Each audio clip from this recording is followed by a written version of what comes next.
Do you wish that you could identify the notes to any chord and get faster and faster and more confident at doing so? Or even when you get to really complex chords, do you wish that you could just know what the notes were? Even something like this, the C major 9 with a sharp 11 with the E in the bass, right? So stick around. We're going to talk about how to identify all of the chord symbols. Hey everyone, hope you're having a great day. I'm here to help you find the notes to any chord symbol with 3 easy steps. And before we do that, you're going to want my free chord symbol guide. It's going to have all of these chord symbols that we're going to be talking about and a whole lot of others. It's going to have 3 wonderful pages. It's going to walk you through triads, 7th chords, triads with added notes, 7th chords with extensions, even 7th chords with altered extensions, and other unique chord symbols that we might run across. You're going to want to download it. Just go to joshring.com/free. And in this video, I'm just going to break down how to use the guide more than anything. So we don't have to list out every single chord in a video. You have a free guide with all of the chords right there, easy to use wherever you're at. So let's dive in. All right, to get things started, when I talk about the C major 9 with a sharp 11 with really the E in the bass, how do we start with that? So just to unpack a few things, right? We're looking at, on the most left, we're looking at the root of the chord first. So the root of the chord is going to be C, that's the home note. Then we're talking about the qualities, major, minor, diminished, those kinds of things. And then we're going to add on the extension. So this could be like a 6, a 7, 9, 11, 13, those kinds of things. If they've been altered in any way, usually I like to see those in parentheses. Not everyone does, but then the alterations come next. And if there is an inversion, whatever the note that is in the bass is going to go all the way at the end on the right. I mentioned that I have 3 easy steps to find the notes to all of these now that we've kind of unpacked what we're looking at. So step 1, we're going to write out all the notes in alphabetical order, starting with the root of the chord and label them 1 through 7. So how we were just looking at that C major 9 sharp 11, we're going to start with C. We're going to list out all of them in alphabetical order. And of course, once we get to the G, we need to start over at A before we go all the way back to C, right? So we'll have 8 notes total, and so we'll label them 1 through 7. And of course, since we ended on C, there's your home note again. All right, so you can do this with any chord, right? If it's some type of E bass chord, this is the first step you're going to do. Just write out all the notes, alphabetical order, label them 1 through 7 with the root of the chord, that E being 1. Same thing if it's like a B flat, right? Writing them out 1 through 7, and that's all step 1 is. Very easy. If you know your alphabet, this is an easy step. Step 2, you're going to fill in the sharps and flats as needed to create the major scale. All of these chord symbols are going to use the major scale as their basis, and then we're going to modify to actually get what the chord symbol is asking for. So even if it's a minor chord or some type of diminished chord, we're going to start with a major scale as our basis so that all of the chord formulas that we're talking about make sense. So we're going to use the circle of fifths here to assist us, right? So if you don't know, this circle of fifths is a great tool. It lists out all of the major keys here, and it shows us how many sharps or flats as we go around either direction. And I, in the middle, have all of the sharps and flats listed out, but here I've listed out on the side so you can see clearly from top to bottom what is the first flat or first sharp we're going to add, and on the way down to the last one we're going to add, right? And the nice thing is they are in opposite directions, right? So in the middle of the circle, I have the B to the F is the order of flats versus the F to the B is the order of sharps that you're going to add. For example, looking at that B flat scale we had, right? So we would go to the circle of fifths, find B flat. Okay, that has 2 flats. So the first 2 flats would be B and E. We already have the B flat, so we just need to add the E flat to the mix. Same kind of thing, we had that E scale. Then we go to the circle of fifths, well, E would have 4 sharps. So we'd have to add those 4 sharps. We'd have to add the F, C, G, and D, right? Again, opposite direction of what the flats were. So we could add those as well. So now we have our E major scale. Again, as you get more comfortable and you're able to more quickly write out these major scales, really that's just combining step 1 and 2. You just need a major scale, you need it labeled 1 through 7, right? So then the final step is just look up the chord formula based on the chord symbol itself. So again, you're going to want to make sure you download this free guide. It has all of the chord symbols. We're not going to talk about all of them in this video. You'll want that guide so you can see all of the triads, all of the 7th chords, all of the triads with added notes, and all of the 7th chords with extensions, all of the 7th chords with altered extensions, and other chord symbols, including inversions, slash chords, and polychords, right? So there's just a whole lot of variety of what we could look at, and you'll want this guide to make sure you can understand all of it, right? So for example, if you wanted like a B flat sus4, you'd start with that B flat scale that we had. You'd look up the chord formula, would be 1, 4, and 5. And then from there, that means you just don't need any of the extra notes. So all total, you need the B flat, E flat, F to get this nice B flat sus4. What about like an E minor 7 flat 5, where that has some notes that have been lowered, right? So we have now the 1 with a flat 3, flat 5, flat 7 all combined. So that means we're going to lower some of these notes from what we've after we've added the sharps that were necessary, right? So that means now we have a G natural, B flat, and D, right? So that doesn't mean if the chord symbol has a flat or a sharp with it, that doesn't mean that the note itself is going to be with a flat or a sharp. It just means we're raising or lowering from the major perspective, right? So again, start with the major scale, then raise or lowered from there, right? So we get then this nice E minor 7 flat 5. What do we do with, like, say, a G sharp minor 7 or any chord if the root of the chord doesn't exist as a major key, right? To base it off the major circle of fifths. What might we do? So there's kind of two options that we could have. One, we could start with the natural version. So we could start with a G minor 7, such as this. And then from there, we're just going to raise everything up. So then now we have the G sharp, B, D sharp, F sharp. That's one option. Another option is we could use the enharmonic equivalent, right? So G sharp being the same more or less as the A flat, right? So we could find the A flat minor 7, and then we can compare that to the G sharp minor 7. You just have enharmonic equivalents for all of these. So that's another option if the root of the chord doesn't exist on the major circle of fifths. One chord I did want to point out was this F major 7. Anytime you have a major 7th and you have the melody note is also the root of the chord, right? So if we had here a melody note that was F, you're gonna get this weird clash that I'm not a huge fan of myself. So what you might do is use the F6, right? So, or an F add 6. So this nice chord, then the F, there's no clash between that 6th note and the F as the melody note, right? So just wanted to point that out as a place to use, instead of the F major 7, a place you might want to use the F6. That happens at the end of a song often. Before we keep going with other chord symbols, please don't forget to like and subscribe. It really helps me spread the word so I can keep helping as many people as possible.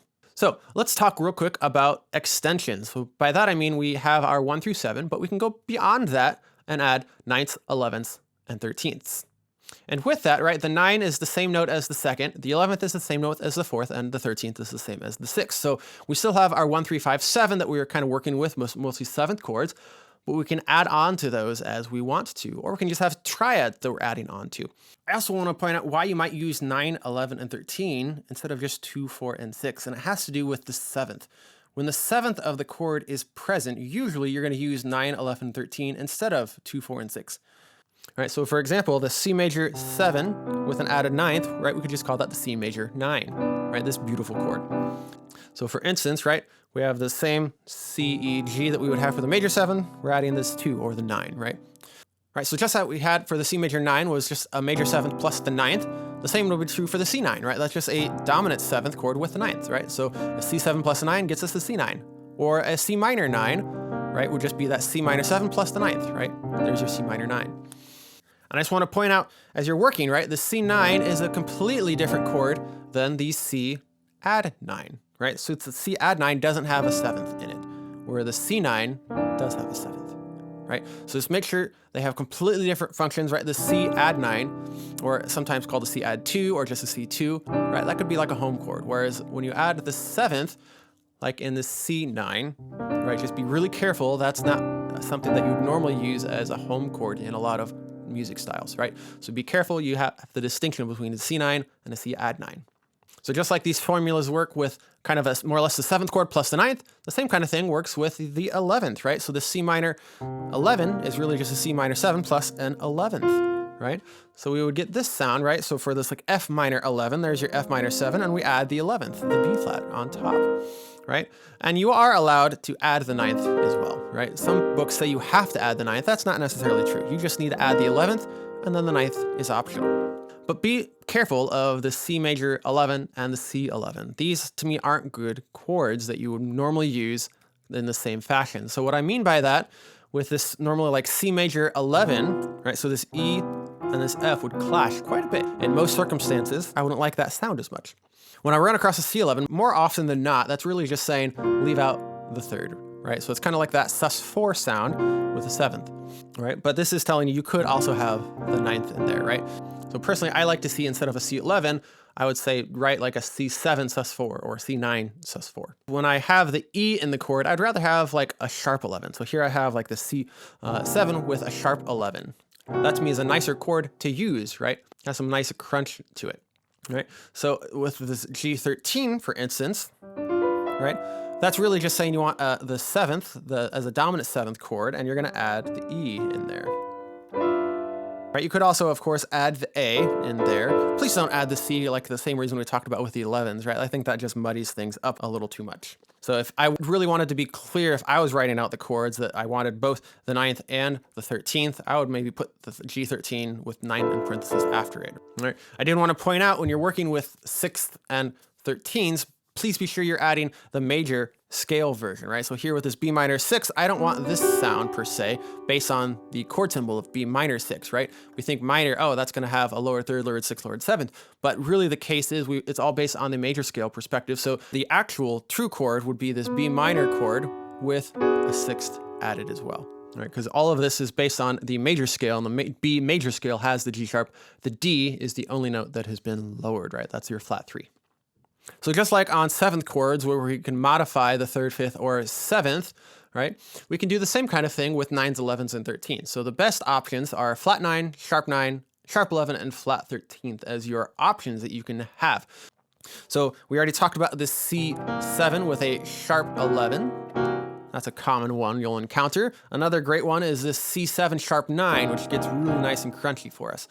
So what do you do when you see the C7 alt, right? So really that's saying you're going to use all of the possible altered extensions. So right, so you have this flat 9, sharp 9, you have this sharp 11, you have this flat 13, right, as your normal extensions that have been altered, right? Or you can think of it as flat 5, sharp 5 if you want. It gets you the same kind of thing, right? So at the heart of it, it's this C dominant 7th chord that has flat 9, sharp 9, and then this sharp 11, flat 13, right?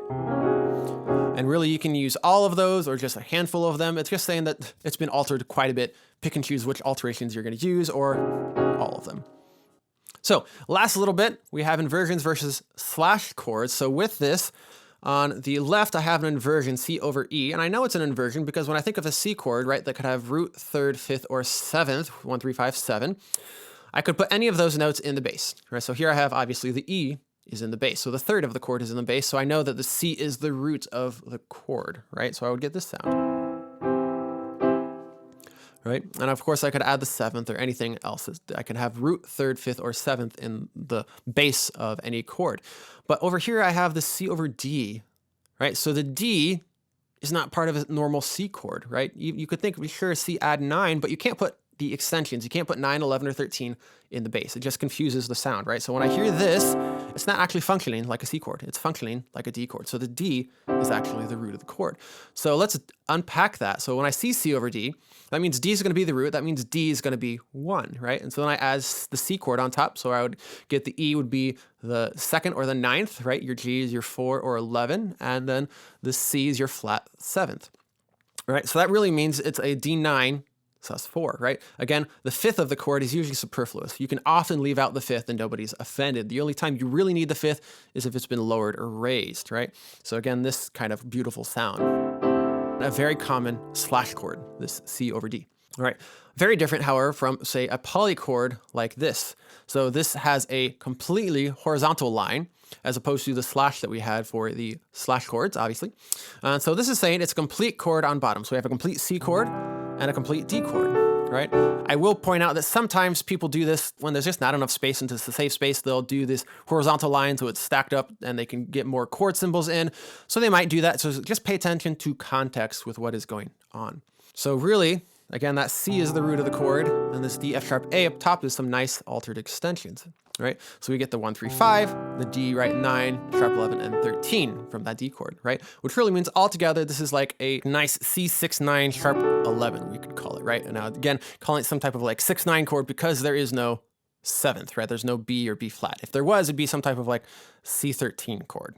Okay. And I should point out too, right? The reason I love these slash chords and polychords is it makes it really easy to simplify some complex chord symbols like these, right? So instead of thinking, C6, 9, sharp 11, what in the world are all of those notes? When it's happening really, really quickly, I think we'll all agree it's a lot easier to understand and play a D over a C chord, right? So theoretically, you could have any possible combination. So be adventurous, be bold, think about what chords could you create that have some dissonance.